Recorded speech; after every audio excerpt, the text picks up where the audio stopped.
video kali ini setidaknya ada 6 pokok bahasan yang akan kami bahas. Yang pertama adalah analisis tren serta analisis komparatif, yang kedua adalah analisis rasio likuiditas, ketiga adalah analisis profitabilitas, yang keempat adalah analisis solvabilitas, yang kelima adalah analisis aktivitas, dan yang keenam adalah analisis perubahan laba kotor. Masuki bahasan yang pertama, yaitu analisis tren. Apa sih analisis tren itu? Oke, jadi analisis tren merupakan suatu prediksi yang menentukan pergerakan suatu variabel ke satu arah, baik itu peningkatan, penurunan, maupun stabilitas. Di mana untuk melakukan analisis tren itu biasanya dibutuhkan 2 hingga 3 periode. Dengan demikian, tren kinerja keuangan dapat ditentukan secara kuantitatif melalui dari angka indeks yang menunjukkan apakah ada peningkatan, penurunan, maupun stabilitas. Berikut adalah hasil perhitungan analisis tren pada laporan posisi keuangan Bank BSI periode 2022 hingga 2024, di mana dapat dikatakan pada pos aset, total aset BSI itu mengalami kenaikan yang signifikan pada angka 33,65% dari 305,7 miliar di tahun 2022 menjadi 408,6 miliar pada tahun 2024, di mana kenaikan ini didorong oleh adanya lonjakan kas serta setara kas sebesar 63,2%, lalu giro pada Bank Indonesia sebesar 57,2%, yang memperkuat likuiditas serta adanya peningkatan aset tidak berwujud yang naik drastis sebesar 712,7%, yang menandakan adanya investasi teknologi.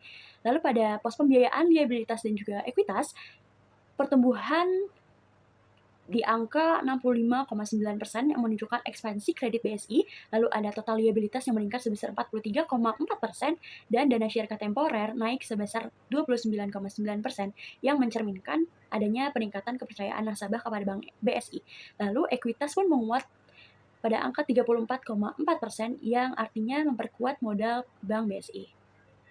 Adalah hasil perhitungan analisis tren pada laporan laba rugi Bank BSI 2022 hingga 2024, di mana pendapatan Bank BSI ini dikatakan tumbuh secara kuat, di mana dilihat dari pendapatan bagi hasilnya melonjak sebesar 64,5%, pendapatan jual beli pun meningkat sebesar 18%, dan pendapatan ijarah pun meningkat 57,2%. Lalu ada profitabilitas yang meningkat tajam. Meskipun beban usahanya naik 19,2%, tapi beban cadangan kerugian justru turun sebesar 27,78%. Hasilnya, laba usaha pun melonjak 64,3% dan laba bersih naik sebesar 64,5%, yang memperlihatkan adanya peningkatan laba per saham dasar.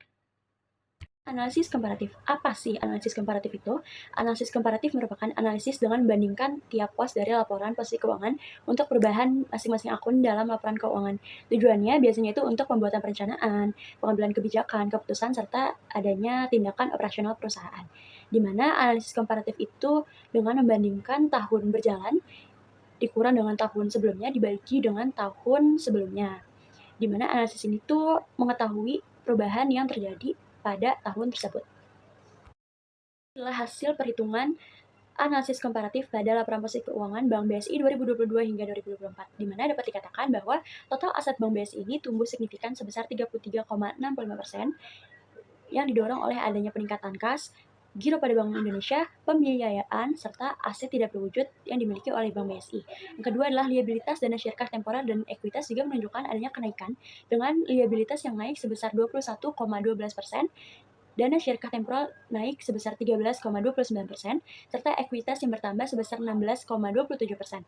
Meskipun sebagian besar pos itu menunjukkan adanya perubahan, di mana investasi pada surat berharga dan tagihan ekspektasi justru mengalami penurunan. Perhitungan analisis komparatif pada laporan laba rugi Bank BSI 2022 hingga 2024, di mana terjadi peningkatan pendapatan yang dapat dilihat dari pendapatan bagi hasil yang melonjak sebesar 34,69% menjadi 8 triliun pada tahun 2024, lalu peningkatan sebesar 32,16% pada pendapatan usaha lain menjadi 5,56 triliun pada tahun 2024 dibandingkan 2022.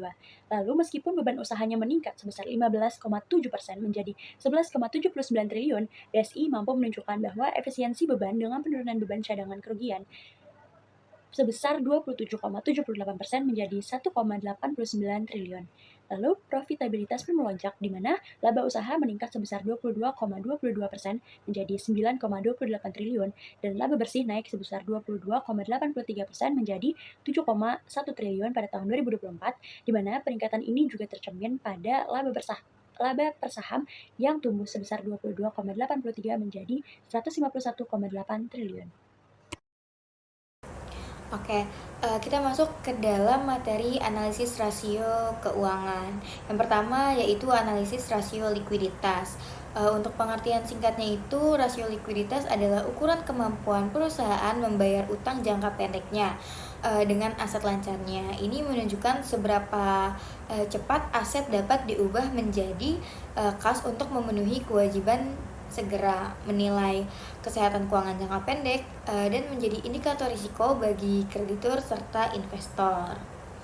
Nah, dalam analisis rasio likuiditas itu yang pertama ada rasio lancar atau current ratio, di mana rumusnya itu aset lancar dibagi dengan liabilitas lancar dan dikalikan dengan 100%. Untuk laporan kali ini yaitu laporan keuangan dari Bank BSI. Untuk rasio lancar 2022-nya, aset lancar di Bank BSI itu senilai Rp294.545.599 dibagi dengan liabilitas lancarnya sejumlah Rp73.655.791 dikalikan dengan 100%, maka hasilnya 399,89% atau 3,99. Untuk rasio lancar di tahun 2023, aset lancar di Bank BSI itu senilai Rp340.033.758 dibagi dengan Rp80.222.911 dikalikan dengan 100%, maka hasilnya 389,94% atau 3,9. Sedangkan rasio lancar pada tahun 2024 di mana aset lancar pada Bank BSI yaitu sebesar Rp389.380.150 dibagi dengan Rp105.647.971 dikalikan dengan 100%, maka hasilnya yaitu 368,56% atau 3,69. Interpretasi dari perhitungan tersebut adalah rasio lancar Bank BSI 2022 sampai dengan 2024 menunjukkan likuiditas yang sangat baik karena angkanya itu di atas 3, yaitu berarti Bank BSI mampu memenuhi kewajiban jangka pendek meskipun menurun dari tahun 2022 yang senilai 3,99 menurun hingga 3,69 gitu 2022 sampai 2024. Tetapi posisi keuangannya tetap aman, namun perlu perhatian pada efisiensi si aset lancar tersebut. Kedua itu ada rasio kas atau cash ratio, di mana rumus dari perhitungan tersebut adalah kas dan setara kas dibagi dengan liabilitas lancar dikalikan dengan 100%, di mana untuk rasio kas di Bank BSI pada tahun 2022 dihitung dari kas dan setara kasnya itu senilai Rp5.844 dibagi dengan Rp73.655.791 dikalikan dengan 100%, maka hasilnya 53,23%. Sedangkan rasio kas pada tahun 2023 dengan kas dan setara kasnya itu senilai Rp40.347 dibagi dengan Rp87.222.911 dikalikan dengan 100%, maka hasilnya 45,86%. Sedangkan rasio kas pada tahun 2024 dengan kas dan setara kas senilai Rp65.913.033 dibagi dengan Rp105.647.971 dikalikan dengan 100%, maka hasilnya 58,60%. Interpretasi dari perhitungan tersebut adalah rasio kas menunjukkan kemampuan perusahaan dalam melunasi kewajiban jangka pendek hanya dengan kas dan setara kas. Nah, nilai rasio kas di bawah 100% berarti perusahaan belum sepenuhnya dapat menutup seluruh liabilitas lancarnya hanya dengan kas yang tersedia. Pada tahun 2022, rasio kas berada di angka 53,23%, yang artinya hanya sekitar separuh dari kewajiban kas. Nilai ini menurun pada tahun 2023 dengan nilai 45,86%. Tetapi hal itu dapat menunjukkan penurunan likuiditas dari si kas Bank BSI itu. Namun pada tahun 2024 rasio kas meningkat kembali menjadi 58,60%. Hal ini mencerminkan bahwa perbaikan posisi kas terhadap kewajiban lancar sangat diperhatikan karena adanya penurunan dari tahun 2022 ke tahun 2023, namun ada peningkatan lagi dari 2023 ke 2024. Analisis solvabilitas, di mana pengertian singkatnya itu analisis rasio solvabilitas atau yang sering kita sebut dengan rasio utang merupakan rasio yang digunakan untuk mengukur seberapa besar beban utang yang harus ditanggung oleh perusahaan dalam rangka pemenuhan aset. Rasio utang ini meliputi debt to equity ratio dan debt to asset ratio. Nah, untuk perhitungannya sendiri analisis solvabilitas, yang pertama itu ada rasio utang terhadap aset atau debt to asset ratio, di mana rumusnya itu total liabilitas dibagi dengan total aset dikalikan dengan 100%.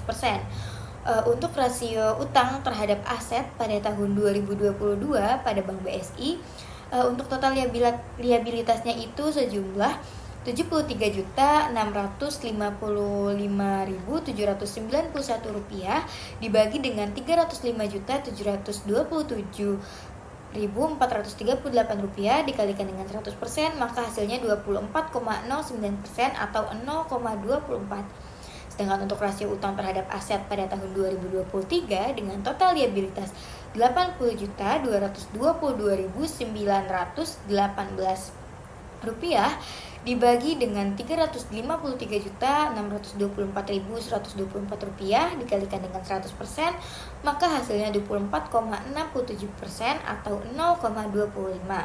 Sedangkan rasio utang terhadap aset pada tahun 2024 yang dimana utang terhadap aset 2024 di mana total aset di tahun tersebut adalah Rp105.647.971 dibagi dengan Rp408.613.432 dikalikan dengan 100%, maka hasilnya 25,86% atau 0,26.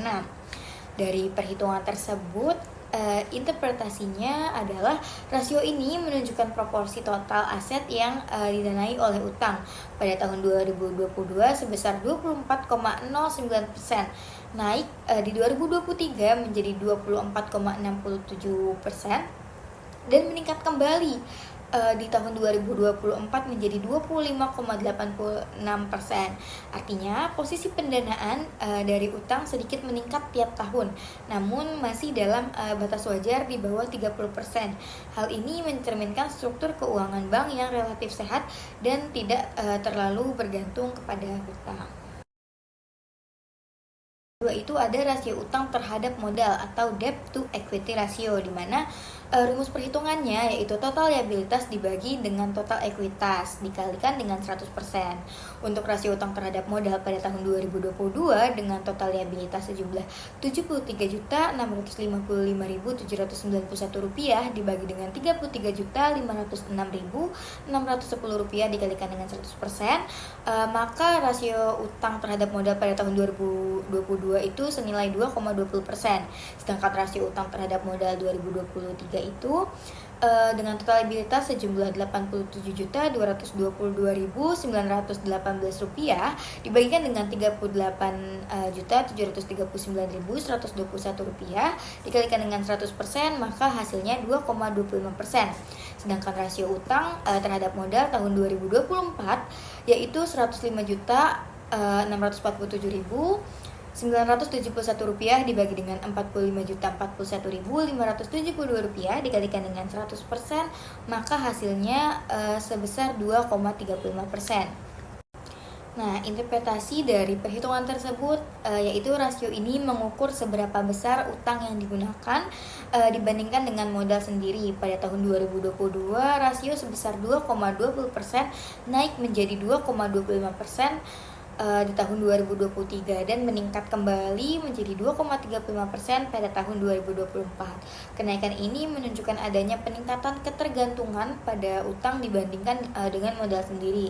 Namun nilainya masih sangat rendah. Artinya struktur permodalan perusahaan masih sangat sehat dan rasio keuangannya itu relatif kecil. Selanjutnya yaitu ada analisis profitabilitas. Jadi rasio profitabilitas atau profitability ratio adalah rasio atau perbandingan untuk mengetahui kemampuan perusahaan untuk mendapatkan laba atau profit dari pendapatan terkait penjualan aset dan ekuitas berdasarkan dengan pengukuran tertentu. Jadi jenis-jenis rasio profitabilitas dipakai untuk memperlihatkan seberapa besar laba atau keuntungan yang diperoleh dari kinerja suatu perusahaan ataupun organisasi, yang mempengaruhi catatan atas laporan keuangan yang harus sesuai dengan standar akuntansi keuangan. Jadi dari profitabilitas ini, analisis profitabilitas itu terdapat 3 yang dihitung dalam perusahaan BSI. Jadi yaitu ada return on asset, yaitu rumusnya laba bersih dibagi dengan total aset dikali 10%. Selanjutnya yaitu ada hasil equity atau return of equity, yaitu rumusnya laba bersih dibagi dengan total ekuitas dikali 100%. Selanjutnya ada margin laba bersih atau net profit margin, yaitu rumusnya laba bersih dibagi dengan penjualan bersih dikali 100%. Nah, ini adalah hasil analisis dari return of equity BSI pada tahun 2022 sampai 2024. Jadi hasil analisis return of equity Bank Syariah Indonesia menunjukkan peningkatan yang konsisten dari tahun ke tahun. Return of on equity itu bisa kita sebut dengan ROE. Pada tahun 2022 sebesar 16,84%. Lalu pada tahun 2023 yaitu 16,88%, lalu pada tahun 2024 itu sebesar 17,77%.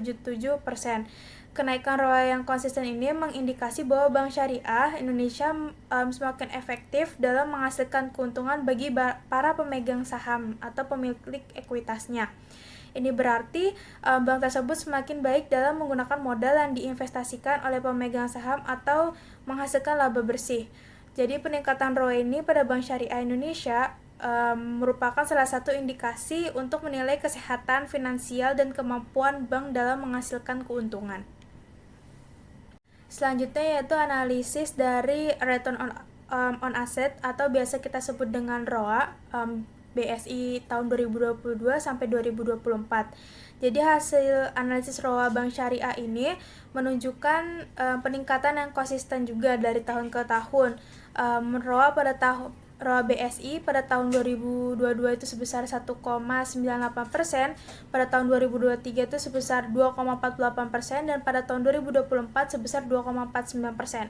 Kenaikan ROA ini tuh mengindikasi Bank Syariah Indonesia semakin efisien dalam menghasilkan keuntungan aset yang dimilikinya.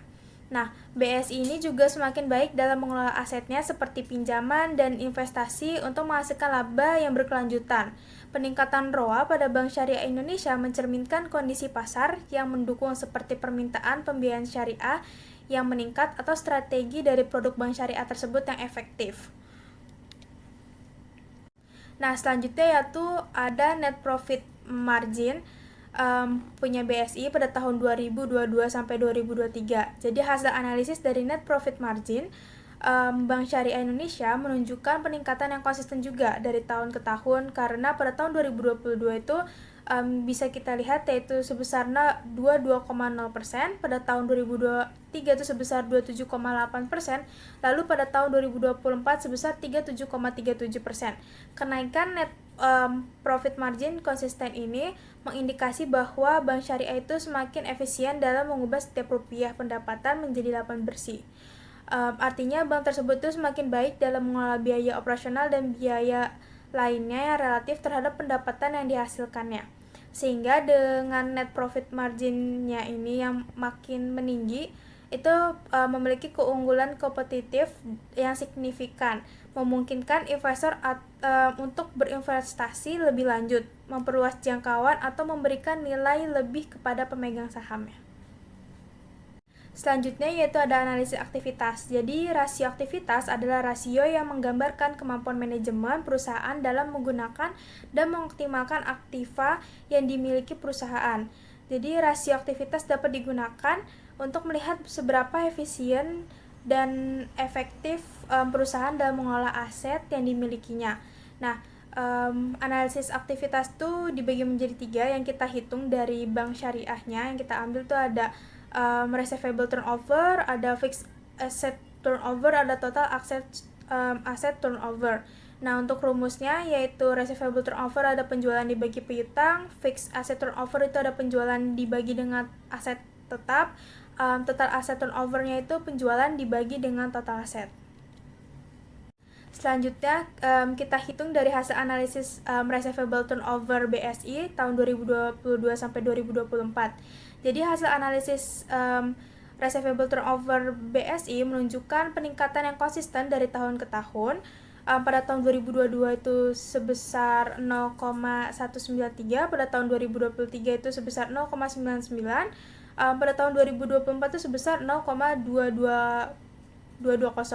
Kenaikan receivable turnover ini konsisten mengindikasi menunjukkan bahwa Bank Syariah Indonesia semakin efisien dalam mengelola atau mengoptimalkan pembiayaannya. Artinya bank mampu menghasilkan pendapatan yang lebih tinggi dari setiap unit piutang atau pembiayaan yang dilakukan atau disalurkan. Selanjutnya yaitu ada analisis fixed asset turnover. Selanjutnya yaitu ada hasil analisis dari fixed asset turnover BSI tahun 2022 sampai 2024. Jadi hasil analisis ini tuh Bank Syariah Indonesia tuh menunjukkan peningkatan pada tahun 2022 sebesar 4,322, lalu pada tahun 2023 itu sebesar 4,94. Tapi pada tahun 2024 itu mengalami penurunan, pada tahun 2024 itu sebesar 3,994. Penurunan fixed asset turnover ini pada Bank Syariah Indonesia mengindikasi bahwa bank telah mengakuisisi lebih banyak aset tetap tanpa peningkatan proporsional dalam pendapatannya, atau aset tetap yang ada tidak digunakan secara efisien.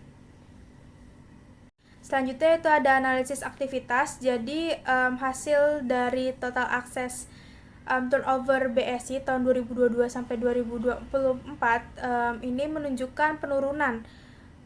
Pada tahun 2022 itu 0,076 menjadi 0,74 pada tahun 2023. Kemudian pada tahun 2024 itu mengalami sedikit peningkatan menjadi 0,075.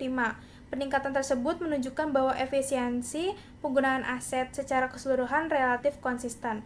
Rasio perputaran aset yang relatif rendah adalah hal yang umum di industri perbankan karena bank memiliki jumlah aset yang sangat besar, terutama pembiayaan yang disalurkan. Dan pendapatan yang dihasilkan dari aset tersebut tidak proporsional tinggi dibandingkan dengan aset itu sendiri seperti industri retail atau manufaktur. Selanjutnya yaitu analisis perubahan laba kotor. Analisis laba kotor adalah proses mengevaluasi laba kotor suatu perusahaan untuk menilai efisiensi dan profitabilitas operasionalnya, khususnya dalam hal pengelolaan biaya langsung produksi seperti bahan baku dan tenaga kerja langsung. Data keuangan tahunan BSI tahun 2022, 2023, dan 2024.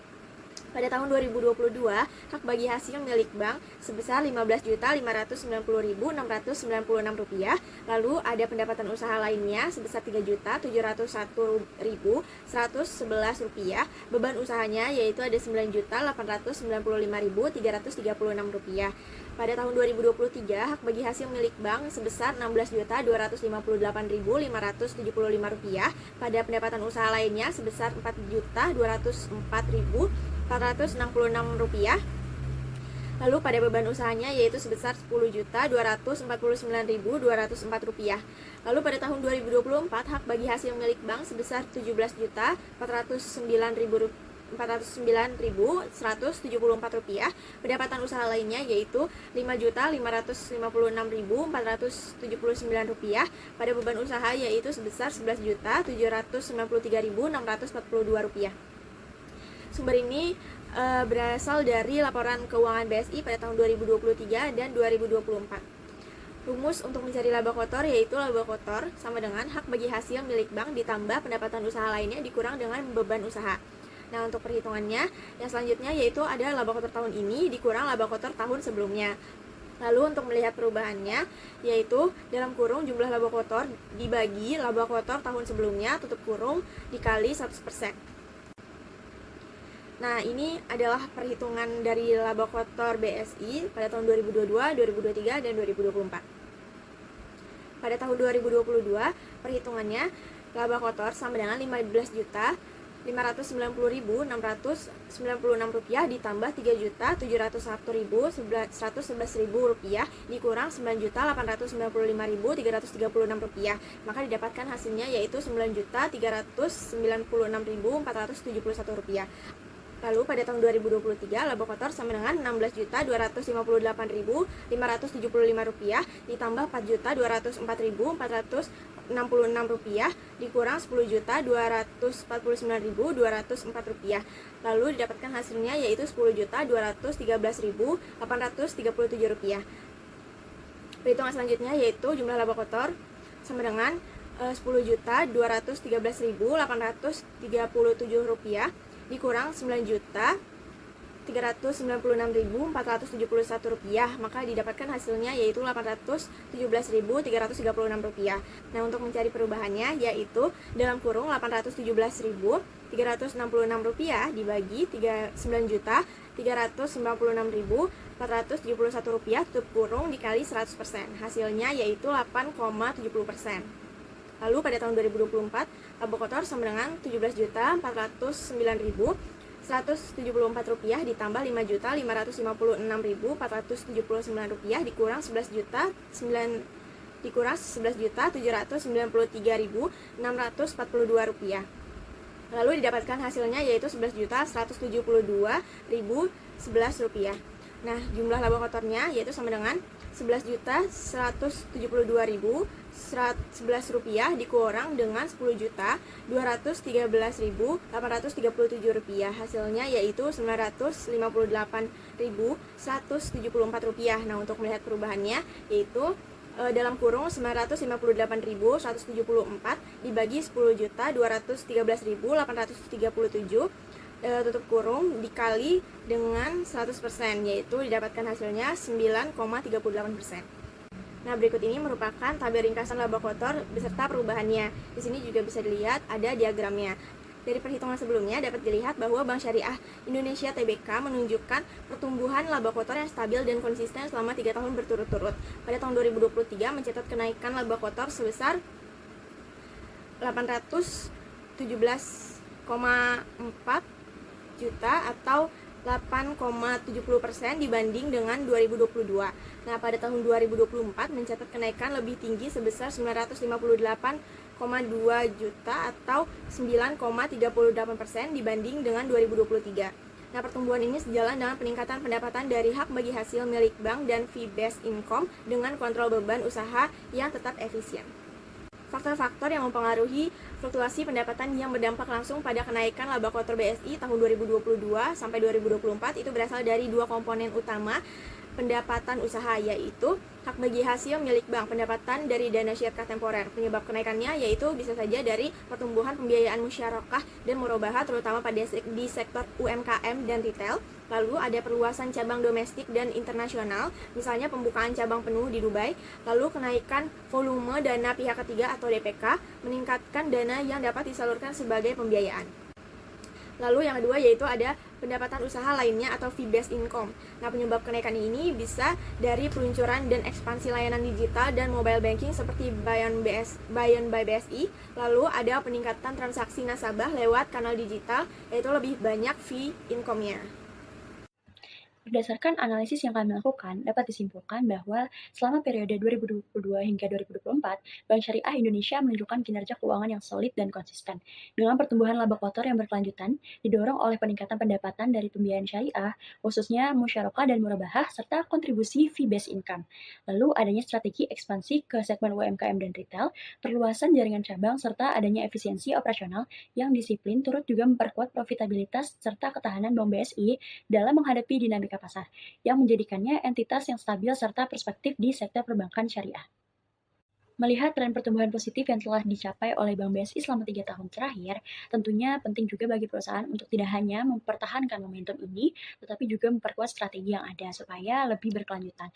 Oleh karena itu, beberapa saran yang bisa kami sampaikan, yang pertama adalah BSI mungkin tetap perlu fokus pada pembiayaan UMKM dan retail, lalu mengembangkan sumber pendapatan di luar dari pembiayaan saja.